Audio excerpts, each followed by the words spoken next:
Hi everyone, this is part 2 of Readiness to School, getting ready for school. I've already covered quite a few things in our talk so far, but I thought it would be worthwhile to explain some of the things you can do at home as well to prepare your child for school. One of the main things to do is to actually get your child to be using scissors. Scissors is one of the best ways to get the manipulation happening between their thumb and their fingers. Cutting is one of the main exercises that we'd like them to do to strengthen the muscles in their hands. Muscles in their hands are very important to write with, so that's why we encourage scissor work. Scissors are something that they can just snip with all the time, making sure that the thumb is in the top of the scissors and the two fingers are in the bottom of the scissors, and that's the action we would encourage. The paper that they're holding, the thumb should also be on top so they can manipulate the paper. Make sure they have plenty of opportunities to do lots of snipping. I know it makes a bit of a mess, but it is worthwhile. So building up that fine motor activity that they will need for holding a pencil. Also, think about how they're holding their pencil. It should be a triangle shape so that the pointer finger is on the top, the third finger is running down the side, and the thumb is the gripping part on the left hand side. Make sure that they can grip with their thumb and their tall man finger, and that they can actually manipulate the pencil by lifting up their pointer finger. It's not the pointer finger that's doing all the work. The pointer finger is actually the pushing action. So if I can just show you with a pencil, sorry, I've just got to look down for a second.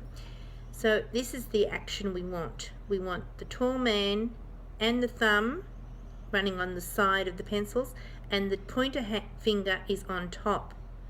None of these sorts of grips. Try and correct them as you go along if you notice that they're actually holding their crayons or their pencils incorrectly. This finger is really only there to support the pencil. It's these two fingers that are holding the pencil. So try and encourage them to do that hold if you can. Okay, keeping going now. Getting dressed. One of the things that they will be expected to do when they get to school is putting on their jackets on and off, because lots of children run around all day with their jacket on, and with the change of temperatures and what have you, they don't always know how to take them off. So we have a little boiling mess at school because they're very, very hot. Teachers, of course, notice it once they get into the classroom, but if they can manage to take their own jackets off in the playground, it is a big help to them. So make sure that they can get their jackets on and off, that they can manipulate a zipper or buttons. Those sorts of things are important skills that they'll need for school. So also don't forget, of course, to label everything, because once you take your jacket off, there's a good chance that you might forget it in the playground. So label everything. Make sure that you're encouraging healthy eating when they come to school. Not too many snacks in packets. Try and think about fruit and vegetables for eating. We have Crunch and Sip in our school, and it's a great way of getting the children to eat more vegetables and fruit. But apart from that, they have recess and lunch. If you have things packaged up for them that are pre-bought, sometimes they can't open the packages. This is difficult in the beginning, especially when they start school. So if you can pre-cut their packaging, or you can put it in another separate little container, that would be a big help to the teachers as well as them. Also think about the lunchbox you are purchasing your children, because they need to be able to open it by themselves. Have a few practices at home, have a picnic with the lunchbox to make sure that they can do those things for you. Going to the toilet, another important skill that they need to do by themselves, of course, at school, and washing their hands as part of their hygiene routine. Make sure the boys know about a urinal, know about how to use a urinal, because some little boys come to school and don't realise what the urinal is. It's not a waterfall or water play, so something like that needs to be introduced to your child before they come to school. Reinforcing washing hands, as I've said before, is very important. Being able to pull their pants up, tucking their shirts in, all those things are part of getting dressed at school. Some of the activities that you can actually do at school to prepare your child, of course, is come to the orientation days that are put on by the school, and I also run some courses in term 3 and 4 for your child to attend school if they are enrolled at our school. They will not be invited to the orientation times if they're not already enrolled. So make sure you have done that so that your child has every opportunity to become orientated to school. Some of the preschools come along to our school for some of the sessions. They like to come along for a library session, or they come along to eat their little lunch, which is a great way of introducing your child to school. We also have a playgroup at school that a lot of the preschoolers are attending before they actually attend school, so they get to know some of their playmates. So learning up how to make a friend is a very important skill for school. Making friends is another way of introducing your children to school.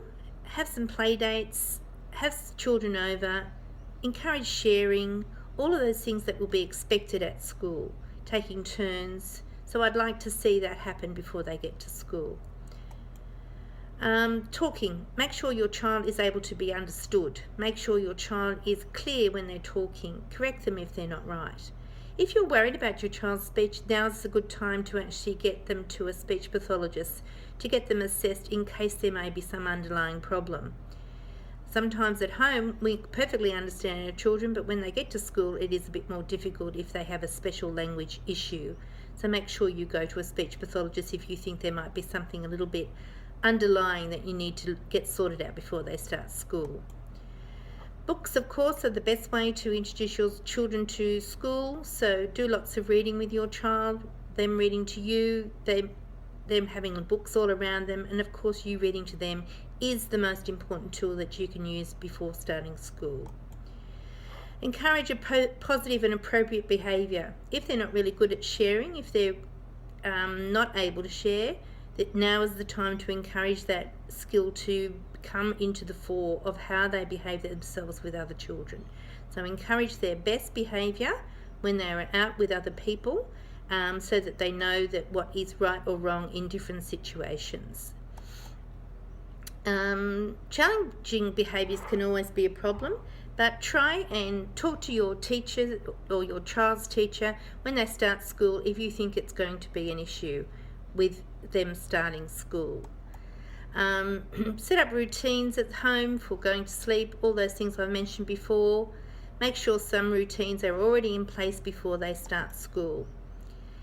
Help your child to practice wearing their uniform, opening and closing their school bag, talking about playing with other children, talking about going to public toilets, manners. All those things are important skills for starting school.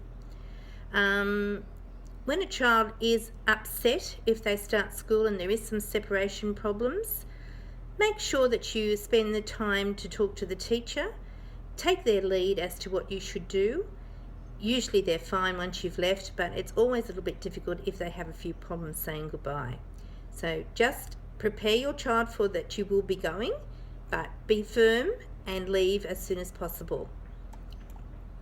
What to expect? You will have lots of input from the teachers when you go to the orientation times. You'll also have lots of input on parent meetings.